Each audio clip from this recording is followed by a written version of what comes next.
नमस्कार। आज हम पुरुषोत्तम क्षेत्र यानी भगवान जगन्नाथ की पवित्र भूमि की महिमा पर थोड़ी गहराई से बात करेंगे। जी। हमारे स्रोत हैं ब्रह्मा जी के वो उपदेश जो उन्होंने मुनियों को दिए थे, और हम खास तौर पर भगवान नरसिंह और श्वेत माधव के बारे में जो कहा गया है उस पर ध्यान देंगे। बिल्कुल। हमारा मकसद रहेगा कि इनकी भक्ति का मतलब क्या है, क्या फल मिलते हैं, ये सब समझें। हाँ, तो ब्रह्मा जी बताते हैं कि ये जो पुरुषोत्तम क्षेत्र है जी। यहीं भगवान नरसिंह स्वयं रहते हैं। अच्छा। और उनका महात्म्य मतलब उनकी महिमा ऐसी है कि सिर्फ श्रद्धा से अगर कोई उनके दर्शन करके प्रणाम भी कर लेना तो सारे पापों से मुक्त हो जाता है। और जो नरसिंह भक्त है उनको तो पाप छू भी नहीं पाते। ये तो बड़ी बात है। क्या ब्रह्मा जी ये भी बताते हैं कि इस भक्ति का फल सिर्फ पाप मुक्ति या मतलब आध्यात्मिक लाभ ही है, या फिर दुनियावी इच्छाएं भी पूरी हो सकती हैं? हाँ, वो स्पष्ट करते हैं। नरसिंह भक्तों को मनोवांछित फल मिलते हैं।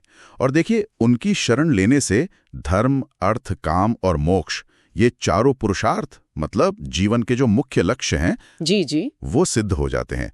उनकी शक्ति ऐसी है कि स्वर्ग हो, मृत्युलोक हो, पाताल हो, कहीं भी उनकी गति रुकती नहीं। मतलब भक्तों के लिए फिर कुछ भी असाध्य नहीं रहता। और ये भक्ति सबके लिए है, मतलब समाज के हर वर्ग के लिए? निश्चित रूप से। ब्रह्मा जी इस पर बहुत जोर देते हैं कि चाहे ब्राह्मण हो, क्षत्रिय, वैश्य, स्त्री, शूद्र या फिर अंत्यज भी, मतलब जिन्हें समाज में सबसे निचले पायदान पर समझा जाता था, कोई भी अगर सच्चे मन से पूजन करे तो करोड़ों जन्मों के पाप और दुख कट जाते हैं। यहाँ तक कि अगर कोई संकट में हो, भय में हो, पीड़ा में हो, सिर्फ भगवान नरसिंह का स्मरण कर ले। अच्छा, केवल स्मरण? हाँ, केवल स्मरण मात्र से सारी आपत्तियां ऐसे दूर हो जाती हैं जैसे उदाहरण दिया है सूर्य के सामने अंधकार। वाह। पूजा विधि के बारे में कुछ बताया है? हाँ, संक्षेप में है, सरल ही है। जैसे उपवास, जप करना, प्रदक्षिणा करना और श्रद्धा से चंदन, धूप, फूल वगैरह चढ़ाना। अच्छा, भगवान नरसिंह की तरह ही इसी क्षेत्र में श्वेत माधव का भी खास महत्व बताया गया है ना? राजा श्वेत से जुड़ी कथा है। जी हाँ, सतयुग के राजा थे श्वेत, बड़े धर्मात्मा, बड़े प्रतापी। कहते हैं उनके राज में अकाल मृत्यु नहीं होती थी। अच्छा। पर एक बार कपाल गौतम ऋषि के पुत्र की मृत्यु हो गई तो राजा ने प्रतिज्ञा ले ली कि 7 दिन में बालक को जीवित करूंगा, नहीं तो खुद चिता पर चढ़ जाऊंगा। अरे बाप रे। फिर उन्होंने शिव जी की आराधना की। शिव पार्वती प्रसन्न हुए और उनकी आज्ञा से फिर काल ने बालक को दोबारा जीवन दे दिया। अच्छा, इस घटना के बाद राजा श्वेत ने क्या किया? इसके बाद वो पुरुषोत्तम क्षेत्र आए और यहाँ उन्होंने भगवान विष्णु की आराधना का संकल्प लिया। एक सुंदर मंदिर बनवाया और श्वेत शिला मतलब सफेद पत्थर से भगवान की प्रतिमा स्थापित की। इसीलिए श्वेत माधव कहलाए। जी बिल्कुल, वही श्वेत माधव कहलाए। फिर उन्होंने कठोर तपस्या शुरू की। किस तरह की तपस्या थी वो? काफी कठिन रही होगी। हाँ, बहुत कठिन। पूरे 1 महीने तक मौन व्रत रखा, कुछ खाया पिया नहीं, और लगातार भगवान विष्णु के द्वादशाक्षर मंत्र का जाप करते रहे। ओम नमो भगवते वासुदेवाय। हाँ, यही प्रसिद्ध मंत्र। जब जाप पूरा हुआ तो उन्होंने भगवान विष्णु की बहुत ही भावपूर्ण स्तुति की। उनके कई रूप गिनाए, वासुदेव, संकर्षण, प्रद्युम्न, अनिरुद्ध, फिर वराह, वामन, नारायण, सबका गुणगान किया। और भगवान प्रसन्न हुए होंगे जरूर। बिल्कुल।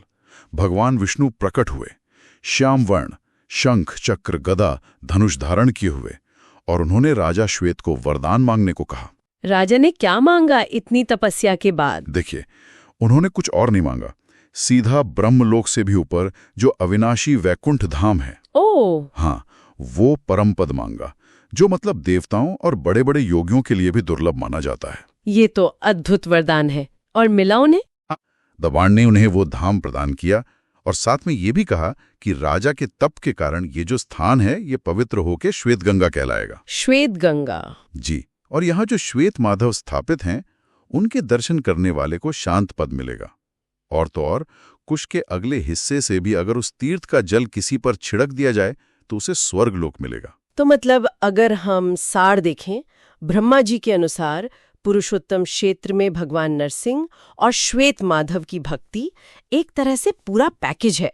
पाप मुक्ति, संकटों से रक्षा, इच्छा पूर्ति और आखिर में सबसे ऊंचा लक्ष्य मोक्ष या वैकुंठ धाम। सही कहा आपने, बिल्कुल।